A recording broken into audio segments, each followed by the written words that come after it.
Pac-12 After Dark was amazing unless you were a Washington State fan, in which case there was a very real possibility your team would score 59 or more points and still find a way to lose. The kick is up, and the kick is no good. Oh yes, to Coug It. That is exactly what universities, athletic departments, and conferences have done out west in recent times. We have gone from Pac-12 After Dark to the dark ages of college football in the West. When the Pac-12 announced Texas State as its 8th football playing member, it felt eerily similar to George Bush standing in front of that Mission Accomplished banner. Like, yeah, okay, you did a thing, but I'm not so sure you did the thing you think you did. Did the thing I just do make sense? I think not, but what I am saying is this. The Pac-12 adding Texas State is not the celebratory moment those running the conference of no longer champions seem to think they have fooled themselves into believing. You've signed up a school that has finished 3 out of 13 FBS seasons with a winning record, and the less said about Texas State basketball, the better. What did all of this angling and finagling and backdoor politics get the Pac-12?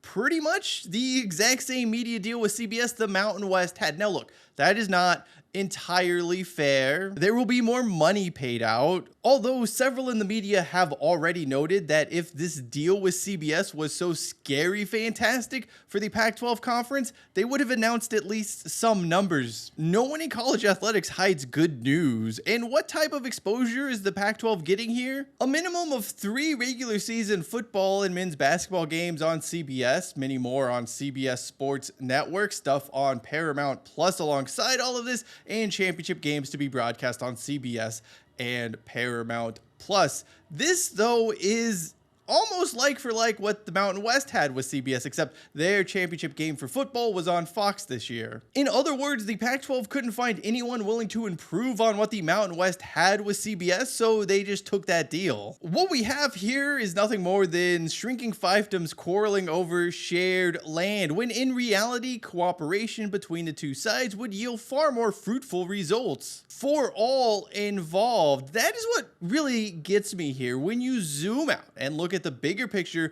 of how the college football landscape has evolved in the West over the past 24 months, it's not in a good place outside, say, the 4 schools who left for the Big 12, and they had a geographical and some ties to that conference anyway. Oregon and Washington are doing okay. I think you would argue their situation has stayed the same, but everyone else that has been involved with this has come out to be a massive loser. Not from a financial perspective, mind you. Some schools are getting more money or may one day be in line to receive more money. The thing is, though, money can't always buy you happiness. Out west, college football feels like we're just in a state of melancholy. I mean, this has not benefited anyone outside those Midwestern boomers who don't understand how social media works, who shouldn't be using social media in the first place, telling us how great things are. And you have the local glory hunters whose life is so meaningless and so empty, it revolves around the success of some college team in their state. The general consensus from the average college football fan here out west is that things are much, much worse. It kind of feels like we're trapped in a Smashing Pumpkins album. I suppose we can start in Southern California. UCLA and USC were the first 2 dominoes to fall in this disaster and remain sort of ground zero for everything. USC is now firmly entrenched in its Alabama during the late 90s and early 2000s phase, where it desperately clings on to past glories as opposed to adjust to the stark new world in front of them. I can't imagine games against Cal, Stanford, Arizona, and Arizona State was a worse reality than finishing tied with Rutgers in the Big Ten. But hey, at least they know and care about what fans want, and that's not things like playing against Notre Dame annually. I guess if you already dumped on your own doorstep, why not spread the love elsewhere? As for UCLA, they have long been an Olympic sports powerhouse, one that just happens to field a football team. Fun fact, since 1995, Washington State has advanced to more Rose Bowls than UCLA. Let that sink in, and as you're letting that sink in, try to process the fact that all of those Olympic sports teams are now being sent on comical road trips to Madison, Wisconsin and College Park, Maryland each year to play in front of a couple hundred people. Then you have the Bruins football program, which probably strives for the mediocrity USC now enjoys. The once bright stars of USC and UCLA have diminished greatly, especially right here in California, where people from Crescent City in the state's northwest corner to Blythe down in the southeast would either stand in awe of these schools' exploits or bubble over with jealousy due to their sustained success. Even in SoCal, the USC Trojans and UCLA Bruins are finding it increasingly difficult to stay relevant. And for UCLA, it's been a longer sort of pathway getting to that moment. I mean, their issues go back all the way to the 90s, but USC was Southern California's it team in the 2000s, and now they are just barely clinging on. The life pulse is there, but it's faint. As for Oregon and Washington, neither of those schools wanted to leave for the Big Ten, but the choice was sort of made for them. Thanks to Mr. Magoo, George Kliavkoff, the Pac-12 commissioner, sort of forcing their hand here due to his ineptitude trying to negotiate the Pac-12's eventually doomed TV deal. Their choice was more self-preservation than anything else. There wasn't much to stick around for in the Pac-12 because Kliavkoff spent more than a year trying to get a good deal and none was forthcoming. And to Oregon and Washington's credit, they're still trying to keep their local rivalries alive. I don't think they love the fact that they're in the Big Ten, but it was a move they had to make. And if you look at sort of where everyone else is at, I can't feel any ill will towards them. Even then though, while those schools are still located in the West, it doesn't necessarily feel like they're really here anymore. Then you have the likes of Cal and Stanford who are just lost in this sea of irrelevancy, cut adrift from society. Last year seemed like it was going to be a foundational year for the Golden Bears. Instead, half their team transfers out and Cal finds itself starting back at square one yet again in a conference that could seemingly implode at any given second. Their rivals, the once stable Stanford Cardinal, found out that if you aren't going to field a winning team, it probably makes more sense to play schools at least a little closer to home because they're going to get a bigger crowd than the likes of Louisville and SMU. When you look at the landscape, the situation as it's unfolded, we have this scenario where the biggest and brightest schools in the West Coast, the standard bearers of the sport of college football in the West, feel distant from one another and from everyone else. Heck, they aren't even playing each other in some cases. It's a sucky situation. It's a situation that has made college football less interesting for a lot of fans in the West, but okay, things happen. You have to move on in life. It stinks to the high heavens, but onward and upward. However, instead of going onward and upward, instead of rebounding, instead of all of the schools that were still here playing college football,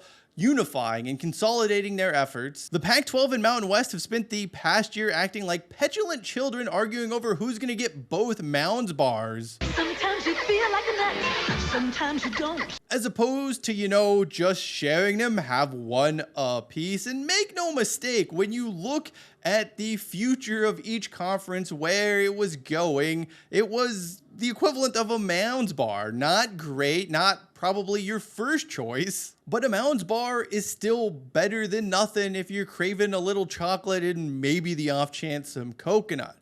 Unless you are the Pac-12 in Mountain West, in which case they didn't even want the full share of the other's Mounds bar. They just wanted like a certain sliver of it. The end result of this bickering and infighting and total just utter nonsense is that we now have not one, but the two smallest college football playing FBS conferences in two conferences that have an almost farcical amount of overlap. I don't know if I should laugh or cry. What I do know is this: the Pac-12 is going on and on. It's having its mission accomplished moment about what a great conference it's built with Texas State and all of this other stuff. Let me tell you one thing. What the Pac-12 has done is created a bang average conference. Meanwhile, the Mountain West finds itself as a bang average conference as well. I know defenders of each insist on arguing with one another about how they're better, and just save your time, save your effort. I'm going to solve this argument for you all. What you have created are simply different versions of the same thing. And now you're trying to compete with one another as opposed to just joining forces and competing with everyone else in the college athletics landscape. Congratulations on that selfish stupidity. You've now become the thing you hated. More on that, by the way. Everyone out west is still angling for a move to play somewhere else. UNLV, Oregon State, Wazoo, Boise State. They'd all literally sell each other and anyone else up the river for an invite to the ACC or the Big 12 or anything they deem to be a bigger conference than what they're in. None of these schools have even a modicum of loyalty at this point. What happens in the odd chance one or two of these schools are poached and the entire thing comes crumbling down again? In a world of buzzwords, polishing turds, and flat out lying, no amount of lies or false bravado can change the reality of the situation here when it comes to college football out west. And that reality is that we have entered the dark ages. What's more, there seems to be no light at the end of whatever hole we find ourselves in. No school in this region is better off today than it was 10 years ago. A few, Oregon, Washington, Arizona, Arizona State, Utah, Colorado, they've managed to at least make moves of self-preservation to not go completely under. Everyone else is in the midst of a real-life Lord of the Flies struggle for survival, and everyone involved thinks they're the ones doing the right thing, that they are in the right. Sadly, the island here is on fire and nary a naval officer is in sight to save us. Hey, at least the situation isn't nearly as bad as that Lord of the Flies movie they made in the early 90s. Oh, that was terrible. Silver linings, you gotta take them where you find them, folks. Thank you for watching this video. If you'd like to know a little bit more